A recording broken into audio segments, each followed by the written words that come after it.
여러분 안녕하십니까. 서울 잠실의 대형 놀이공원인 롯데월드가 오늘 오후 영업을 조기 종료했습니다.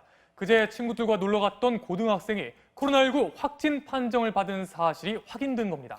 이런 가운데 아직 등교를 못한 학생 135만 명의 마지막 등교 개학이 내일 예정대로 실시됩니다. 이제 전국의 모든 학생이 등교하게 되면서 학교와 방역당국의 긴장감이 높아지고 있습니다. 신정현 기자가 보도합니다. 서울 잠실 롯데월드 입구에 영업 종료 안내판이 설치됐습니다. 코로나19 확진 환자가 이틀 전 방문했던 사실이 오전에 파악됐기 때문입니다. 오늘 아침 들어왔던 방문객 1000여 명은 오후 1시쯤 모두 입장료를 환불받고 떠났습니다. 주변관리본부에서 연락이 와서 퇴실합의한 것밖에 못 들었거든요.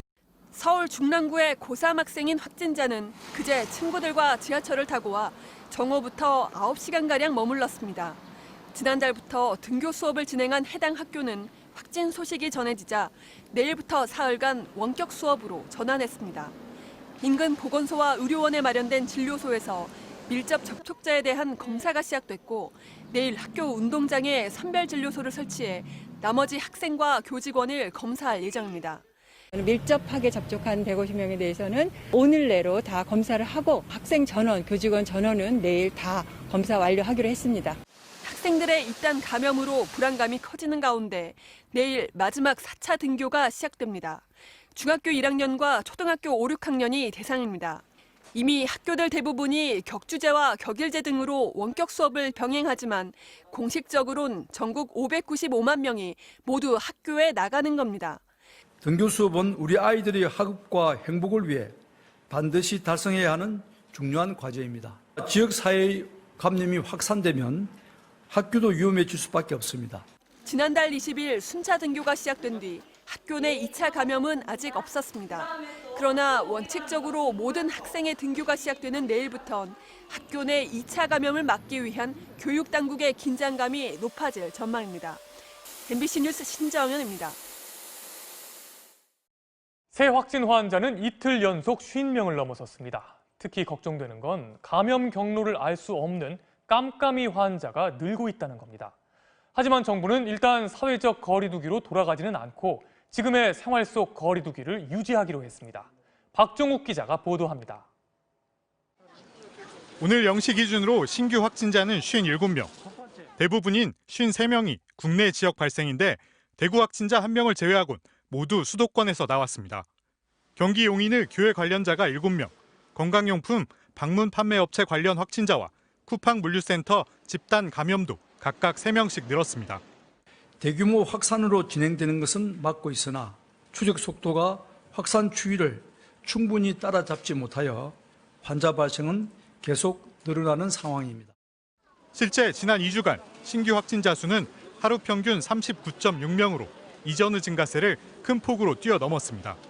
감염 경로를 알 수 없는 깜깜이 확진자 비율도 8.7%로 늘었습니다. 특히 생활 속 거리 두기 방역 체계의 기준인 신규 확진자 50명 선을 이틀째 넘어서면서 사회적 거리 두기로 돌아가야 한다는 목소리도 커지고 있습니다. 이재갑 한림대 교수는 SNS를 통해 수도권 국가지정 격리 병상은 이미 모두 가동 중이라며 잠시 다시 멈춤을 해야 한다고 강조했습니다. 방역 당국은 그러나 현재의 확산세가 의료 역량과 확진자 추적 등에 크게 무리가 되지는 않는다며 일단 생활 속 거리 두기 방침을 유지한다고 설명했습니다. 다만 모든 학생이 등교를 시작하는 이번 주가 방역 추이의 변곡점이 될 것으로 내다봤습니다. 내일 마지막 단계의 등교 수업이 시작됩니다. 앞으로 한 주가 특히 수도권 방역에 큰 고비가 될 것으로 보입니다. 방역 당국은 또 내일부터 방문 판매 업체를 집중 점검하는 등 집단 감염에 취약한 사각지대를 찾아내 선제적 조치를 취할 것이라고 밝혔습니다. MBC 뉴스 박종욱입니다. 백인 경찰의 가혹 행위로 흑인 남성이 숨진 데 항의하는 시위가 계속되고 있는 미국에선 주말을 맞아 최대 규모의 시위가 열렸습니다. 하지만 분위기는 시민들 축제처럼 평화로웠다고 하는데요. 인종차별에 대한 항의뿐 아니라 경찰 개혁과 트럼프 대통령에 대한 심판을 요구하는 목소리가 커지고 있습니다. 워싱턴 박성호 특파원이 취재했습니다. 오늘 워싱턴에는 이번 시위 시작 이후에 가장 많은 인파가 몰렸습니다. 일주일 전에 제가 이 자리에 왔을 때만 해도 최루탄과 물병이 날아다녔지만 오늘은 이렇게 평화롭게 시민들의 축제의 장이 됐습니다. 음악에 맞춰 춤추고 환호하는 사람들로 분위기는 경쾌해졌고 연령도 인종도 딱히 구분할 필요 없는 다양한 시민들이 거리를 가득 메웠습니다. 곳곳엔 한국의 촛불 집회 때처럼 시민들의 자유발언 무대도 등장했습니다. 흑인에게만 무자비한 경찰을 근본적으로 개혁해야 한다는 요구가 잇따랐고 I'm holding this to let people know how many people have been affected by, have been killed by police, and this is a short list. So like the only reason we're all here is because of a video. If there was no video, I don't think anything really would have changed, and that makes me really upset. 시민들에게 총뿌리를 들이대려 한 대통령을 투표로 심판하자는 목소리도 적지 않았습니다. The guy who lives across the park from here in our house has just handled everything horribly for the past 3.5 years. 평화 시위는 동부에서 서부로 미국 전역에 걸쳐 자리를 잡았습니다. 샌프란시스코의 금문교에선 수천 명이 행진을 벌였고 뉴욕, 시카고, 피닉스, LA 등 50개 주 모두에서 벌어진 시위는 미국 역사상 가장 광범위한 규모라는 언론의 평가가 나왔습니다.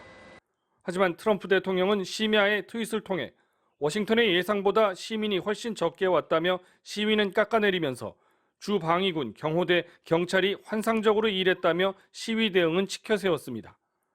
한편 숨진 플로이드 씨의 두 번째 추도식이 그가 태어난 노스캐롤라이나의 한 마을에서 열렸고 오는 9일엔 텍사스에서 장례식이 엄수됩니다. 워싱턴에서 MBC 뉴스 박성호입니다.